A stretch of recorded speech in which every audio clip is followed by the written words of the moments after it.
Hey, welcome back to Tech Leveler. I'm Lee, and today I have another Amazon Firestick tutorial. And in this one, we're going to show you how to change the date and time on your Amazon Firestick.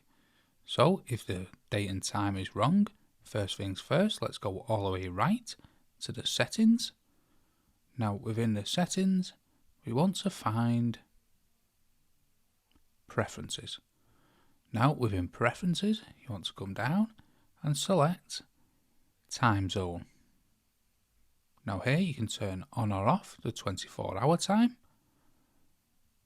but to change the date and time you can press time zone.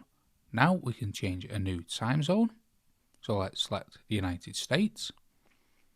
Now we can select a Pacific time, so let's just choose this one here. Now once you've done that, it'll take you straight out. However, if we go back to preferences and come down to the time zone, we can see here on the right hand side the time has now changed. So that's how to change the date and time on your Amazon Firestick.